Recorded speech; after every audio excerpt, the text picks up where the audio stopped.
I'm the author Adam Mitchell, and this is the fifth chapter of that breezy little lo-fi sci-fi novella called Dolores. Dolores is the plural for sorrow. That's what we call in the scribbling trade foreshadowing. Dolores 5. Red sky at morning. Light like the cracked bedroom door. The day ignores it, rolls over. By the time the sun is up, the clouds are low and suffocating and pissing and drizzling at moody intervals. A wind tugs the tarp with the tree branches matted all over it, the little camouflaged shelter a good ways back from the road. The woman sitting cross-legged therein sings to welcome in the storm, hey-ho, the wind and rain. When there's thunder, she cackles and howls at it like a wild thing because she is a wild creature. She eats a big handful of mushrooms, a fistful of ditchweed, and then another. She takes a swig of cooking oil, one of moonshine, and prepares to welcome the visions that come next. She rattles the deer antlers on the football helmet on her rather large head against the thin tree that half holds up the tarp and rocks back and forth rhythmically to whatever she is singing to herself and to no one. Wild Woman runs the fingers of her left hand over the animal bones and teeth she wove into a necklace. With her right, she strokes the white-gray, black-stained beards taken from a Santa suit a long time ago, her whimsy. The bearded lady puts on her spectacles, old, cheap, black plastic Buddy Holly frames missing one lens. Other eye's got a crack running down its lens. She waits a long time, looking a long way down her nose, her beak, her schnoz. Yes, oh yes, I see, very clever, to nobody at all. If the Wild Woman had a map app, she'd see that it will rain for some time, that she's posted off the road, a ways on Highway 40 in Illinois, and that she's deep in a patch of yellow that's uncomfortably close to a red drone exclusion zone that spans from the Mississippi to the Rockies. She wouldn't much care, but she'd know. When an old truck rumbles and grumbles by, slowly as one does in parts such as these, she sees the supplies crammed next to the big man in a poncho in the bed of the truck. She perceives it when the passenger tosses a cig or joint out the cracked window. Oh, you got some precious on you, yes you do, yes you do. The bearded lady rises and gathers herself. She notices a lone crow perched in a tree nearby, sheltering on a thick branch beneath a bough from wind and rain. You old robot? No response. Drone? You gotta tell me if you're a cop, rules, man. Nothing from the bird. Never taking her eyes off of it, she gathers her cart, covered by a deer's pelt, white tail at the rear. She begins pulling her cart, crouched, slowly. The crow cocks its head, croaks once, ah, yeah, you do care. She scratches at the dirt with her boot. Yeah, just doing deer things. You don't call your robot friends in to shoot at deer, do you? No, sir, fucking devil bird. She shuffles on in the half-crouch as she does when there's robots afoot. Her cart trails behind her like the back half of a horse costume, or what drone targeting software almost always reads as the ass of a deer. She works her way toward the road, following that delicious smell. Asterisk. Out on those ash dunes at the end of time, there's a whimper from the thing, the angel. The demon pulls his head from the terracotta pot, crawls, practically slithers to his frenemy. Hey! Hey! He slaps him on the cheek a few times hard. The baby-faced thing whimpers, wake up or shut up. Brimstone props the little dainty thing's head on his knee, spoons a bit more of the strong garlic and bone broth from his kettle over the fire into the stupid little angel mouth. He thinks he hears the beginning of a thank as he unceremoniously drops the angel's head to the packed ash beneath them. Skitter slithers back to the terracotta pot he's watching like a telenovela. All hell's about to break loose over here, and the demon crams his head back into the terracotta pot to watch. Asterisk. Earlier and elsewhere. Sydney Sanders, union organizer, law degree. She did some public defender and pro bono stuff, think tank briefly.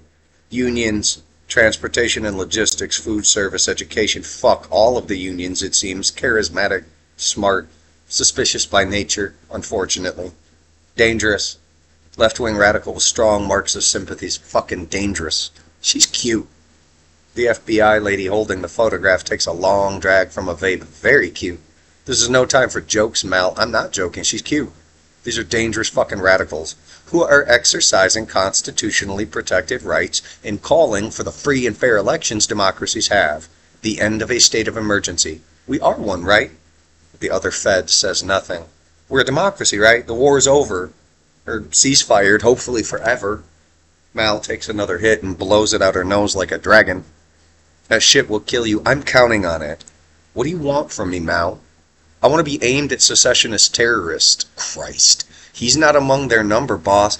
Oh, you could let me go after a bunch of assholes trying to start a race war when half of what's left of the country lives in refugee camps.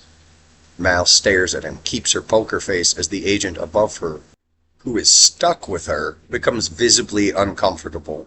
You are veering dangerously close to expressing a personal political opinion, Special Agent. Didn't veer, I did the thing. Mal is proud. These are dangerous radicals that could shut the economy down, and that's worse than people trying to start a worse war than the one we just all paused. There are many assignments, Special Agent. This one is yours. Mal pretends to surrender. So I'm taking a run at, what's her name? Sydney Sanders. And I want to look at your bookshelves at home. You can go fuck yourself, boss. You're fired. No, I'm not. You don't have enough feds to replace me with. Fuck you. Mal walks off, still looking at the picture. Smitten. Asterisk. Archival error. 15 years too early. Fast forward. Night before the storm. Washington, D.C. Madam President, the Fed with the vape entered the same way a certain pretty president who was a three-hump chump had companionship brought to him in ages past. What do you got, Mal? Sid lights a cigarette and gives the pack and lighter to the guard next to her. They're in the bowels of the building where discreet discussions are had in paranoid times. Lucius is building an able killer, or trying to. We were right. Sid chuckles dry and wry. I know, but he may be on to something. We have a source, and we are close to something actionable from the Fed. From the president, hell of a word that, actionable.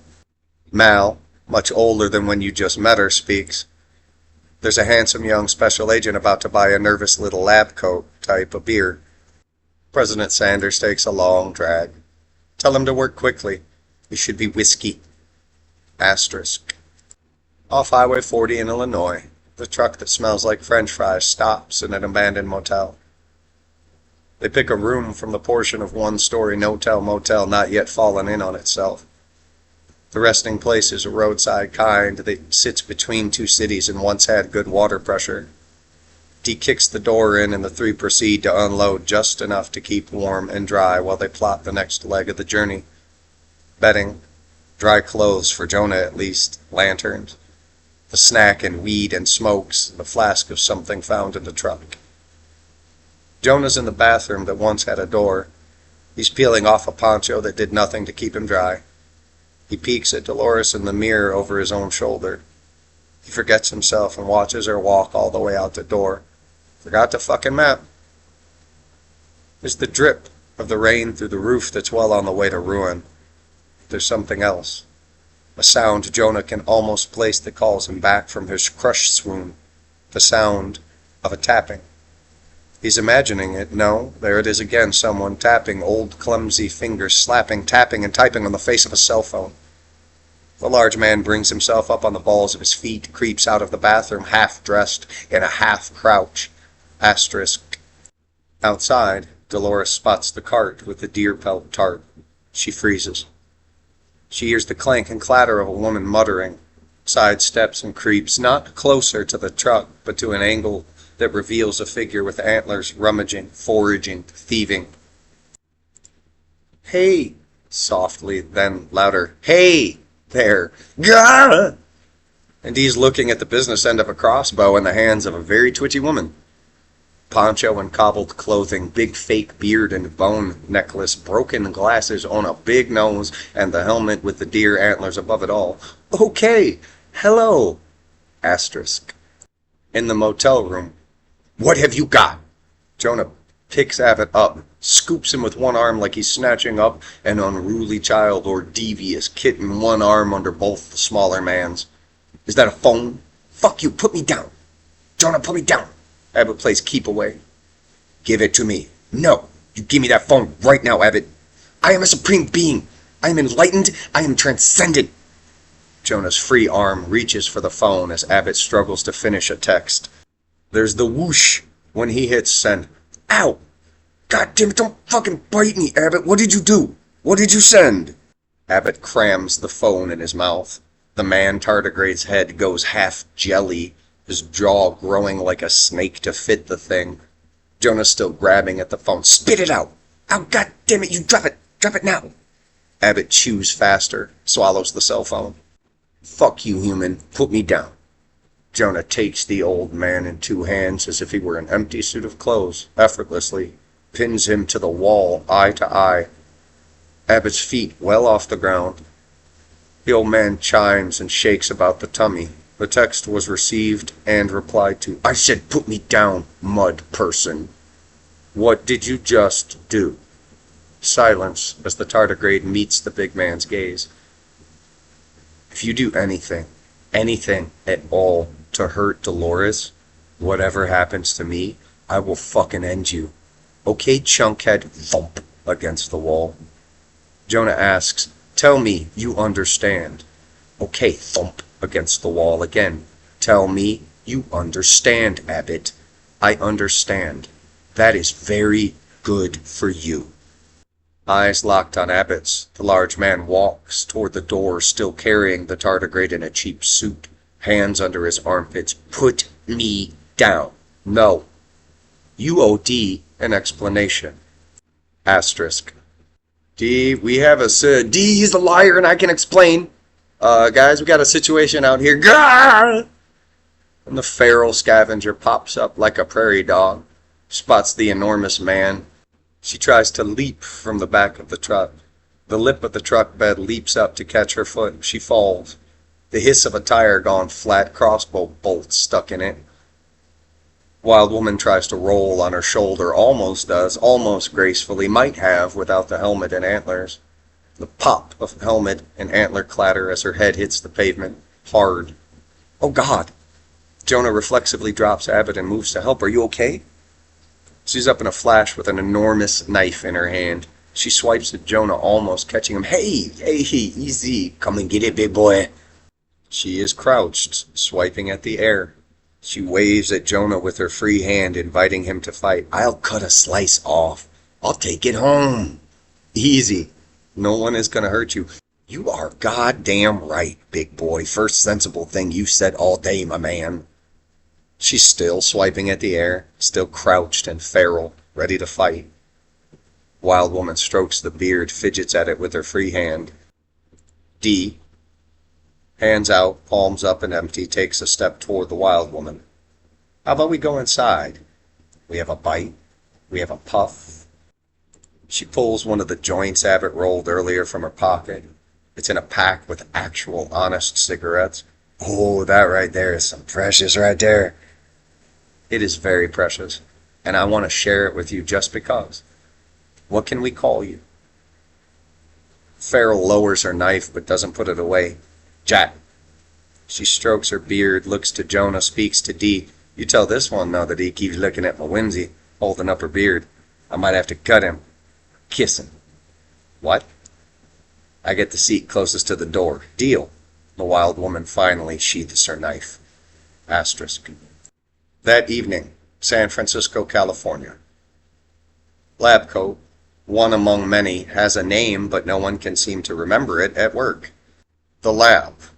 She is Rebecca, Becky, Karen, Kim, Lucy, Ann. Her fucking name is Ann, and none of those goddamn pricks can remember it for more than a day. She's waiting at a bar in San Francisco to meet a man. It's dark. The lighting, the mood, the vibe, dark.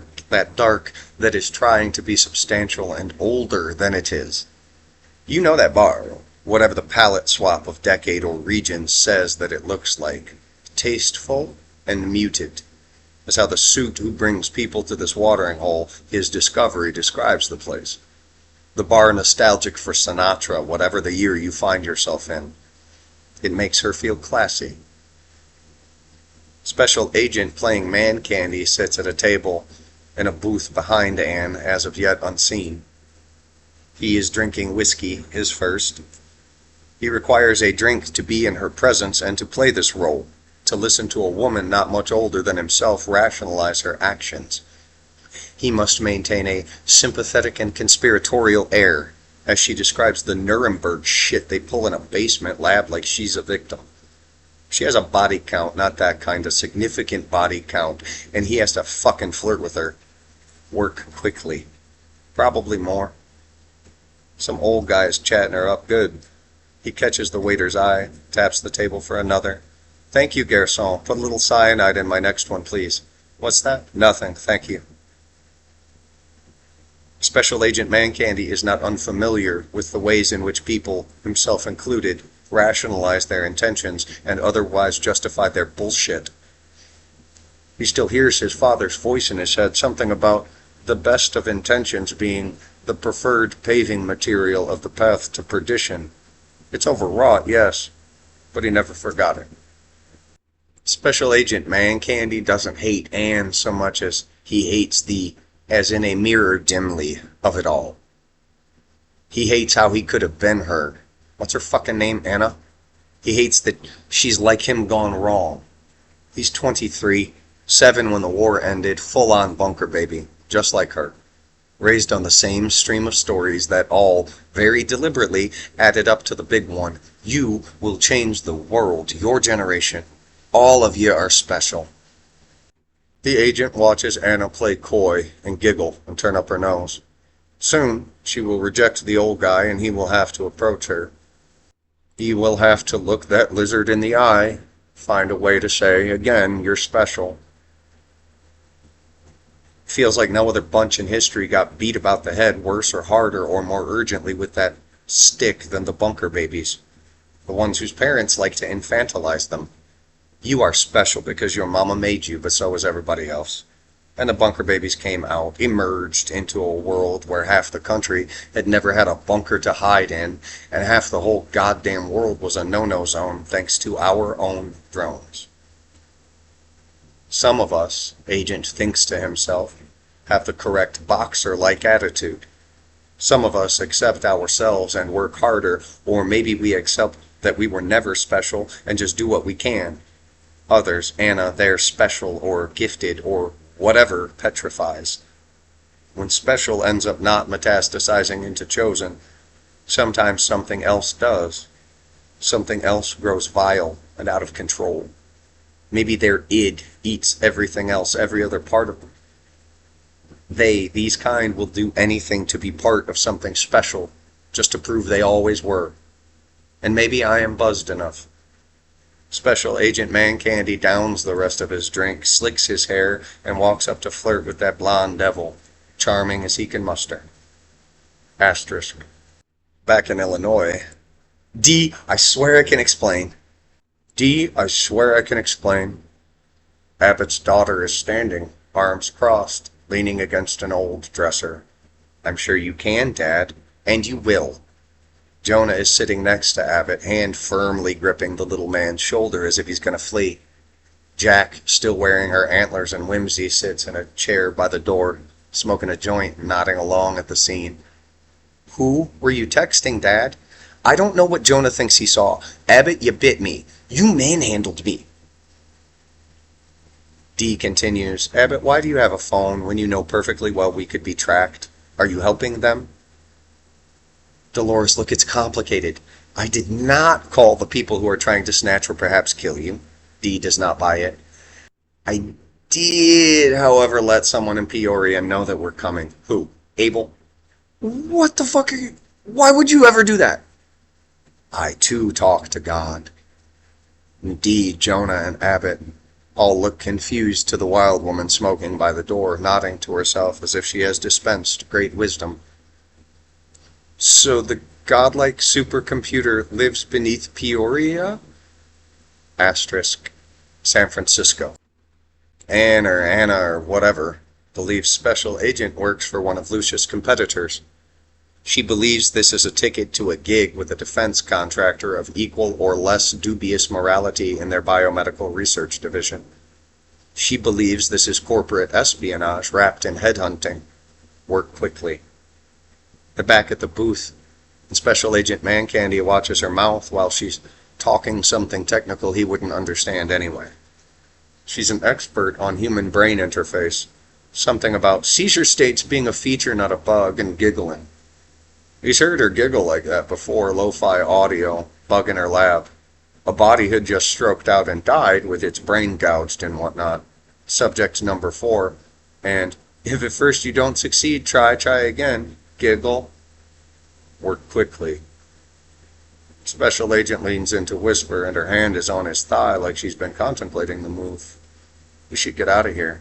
A little early in the evening. I promise it will be a long night, and the fun's just getting started, and it absolutely will be a long night, thinks the Special Agent, aiming for that sweet spot between blackout drunk and sober, where he can convince himself to fuck the devil. Asterisk. Back in Illinois. It's a node in a network, so, yeah, part of Abel is there, but I'm there as well. The better part of me, the physical part of me. Abbott acts like it's the simplest thing in the world, he's explaining. You speak in riddles, little man. Little half-truth stories. Yes, he does, Jonah, and that's a problem. Much like God does. Jack returns to rolling a joint. Look, this asshole is not God. I know God is in Peoria. I can take you there. Jack is quite sincere. I'm fucking sick of the bullshit and the riddles, Dad. Explain. Please, give me one reason to trust you, Abbott, at all. I'd love to have just one fucking reason. In the silence, Jack cocks her head. Hark. She listens, leans dangling half out the hotel room. Yells over the babbling argument brewing behind her. Shut the fuck up, I'm trying to hark. Listen? That too. Faint and growing by the hand of Doppler, the sound of an engine. 2 engines, belonging to 2 shot-to-shit and damaged luxury SUVs. Get in the truck, D! We're not gonna outrun them. And the truck window explodes. Clicks clatters at a distance, a fashionista assassin leaning out the window of the vehicle and firing at their truck that smells like French fries. The clatter of rounds riddling the thing inside. Jack pulls D back into the motel room. Jonah bodies the door shut. Everybody hugs the floor as the shooters riddle the room above their heads, cackling. D looks Abbott in the eye, shouts, Yeah, you called Abel, sure, Dad. I swear to God, I didn't do this. Fuck you, Dad. Asterisk. San Francisco. Special Agent wakes up in someone else's house.